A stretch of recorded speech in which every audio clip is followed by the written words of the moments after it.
Good evening and welcome to this talk. Today I'm going to speak about this verse from St. John chapter 15 verse 13. Greater love has no man than this, that he lays down his life for his friends. Greater love. Obviously that means that there are different kinds of love. If one love has to be greater than another. And so I have 4 levels of love that I'm going to talk about this evening. One is lip service love. The second one is love which entails sacrifice.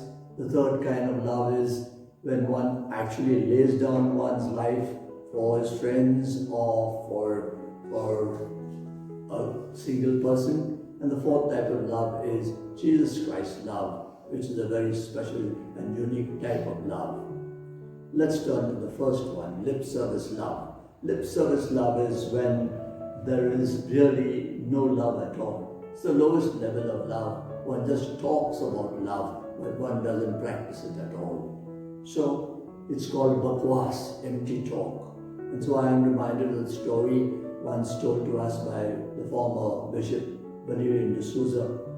And he said there was a young man in love with a girl, and he professed his love in strong terms, and he said, I really love you and I'm willing to do anything for you. I will cross valleys, I will climb mountains, I will swim across rivers, but I love you very much. And she said to him, oh, I'm so excited. Can you come over to my house just now? And he looked out of the window and he said, oh, do I have to come just now? It's raining. That was empty love. Bakwas, lip service. Ignatius of Loyola, founder of Society of Jesus, once said, love has to show itself in deeds and not only in words. And so sometimes we have a lot of words from politicians, even from preachers, and they don't really practice what they are talking about. That's lip service. The second type of love is when there's sacrifice involved. There's self-denial involved. And so when a dad is busy, for example, reading his newspapers and a child is fighting with his kid sister and disturbing the whole atmosphere of the home, his wife comes to him and says, do something about those children. He has to get up from the newspaper and go and settle that fight.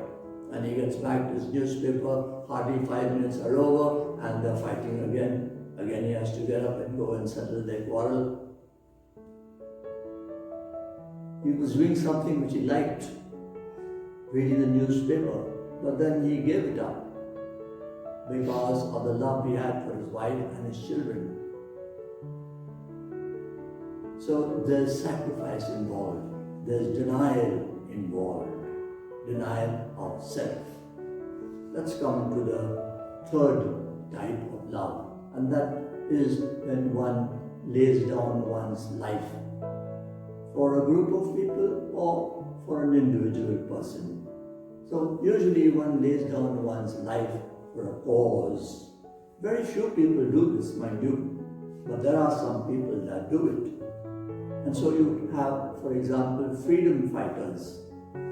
They fight for the freedom of their country or the freedom of their community or a freedom for a group of people. Then there are those who fight for the safety of others. We have the soldiers, for example, who fight for their countrymen. They may do it because it's their job, because they are being paid for it, no doubt. But they're still laying down their lives. They're taking a risk with their lives. And so you have other kinds of people, for example, maybe those who give up their lives for the sake of future generations of people or of children.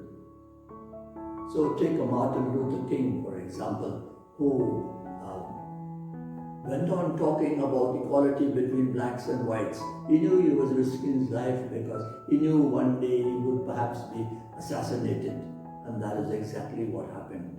But he was willing to lay down his life for the sake of a cause. So all this is great love indeed. These people are all willing to make the supreme sacrifice of their lives for a cause. It's something worth dying for. But in the case of Jesus Christ, when he laid down his life, he was doing it for us. And we are not worth dying for. And that is the difference. Because when we were still in sin, Jesus came and saved us by dying for us. Jesus' love was therefore not at all selfish. There was nothing in it for him. He was not going to get some reward by doing this heroic deed of laying down his life. And he did lay down his life because he said, "No man taketh my life from me, but I lay it down of myself." So Jesus gave up his life freely. That's the important thing. And now, my dear brothers and sisters, let me pose to you a question. Are you willing to lay down your life for somebody? Are you willing to die for somebody? For whom, then, if at all you are willing to lay down your life? Let's consider the case of the martyrs. Let's take Saint Ignatius of Antioch, one example. He was waiting to be fed to the lions because of his faith. And he wrote to his disciples and his followers, "Please do not do anything to prevent this from happening. I want to be fed to the lions. I want to give myself for Christ. I want to be drowned by the teeth of the lions so that I can be fitting bread."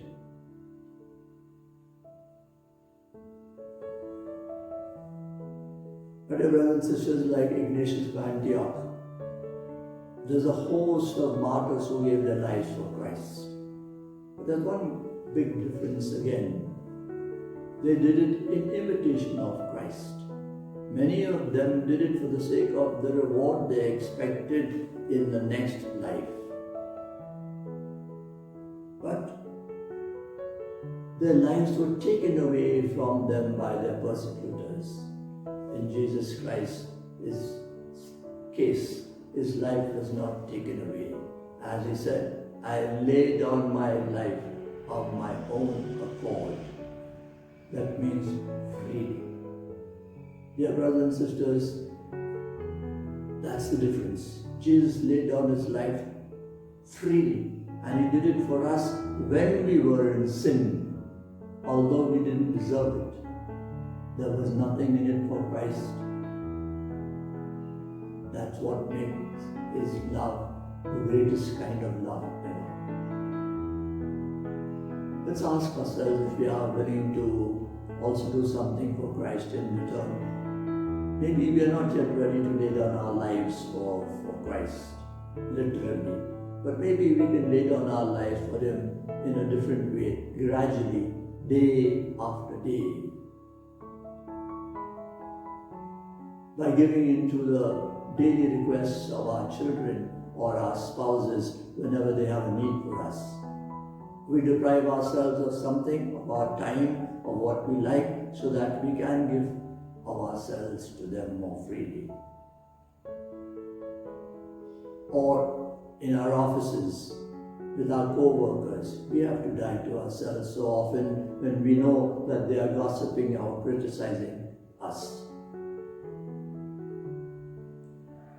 And again, when somebody constantly makes it a point to insult us, he's persecuting us.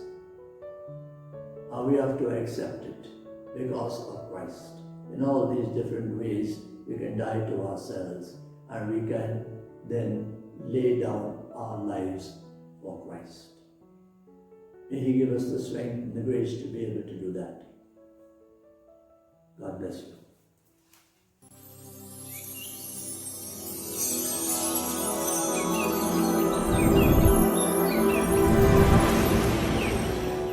the beginning of the Second Vatican Council, Pope John XXIII led the Church in praying for a fresh outpouring of the Holy Spirit. Renew your wonders in this our day, as by a new Pentecost.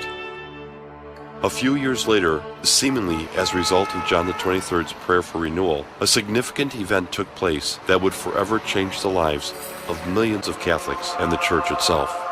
On a weekend retreat, these Catholic students prayed that, in some way, they too might discover a renewed sense of Pentecost in their lives.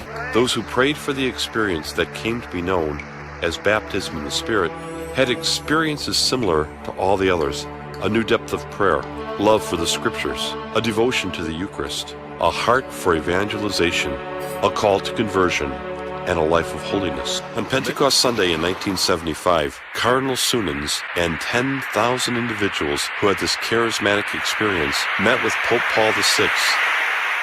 We are pleased to see signs of this renewal.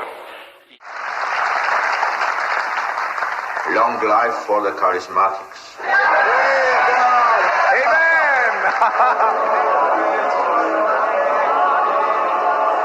It is my firm hope that the Holy Spirit will find more and more fruitful welcome in the hearts of believers, so that the culture of Pentecost, so necessary in our time, can spread.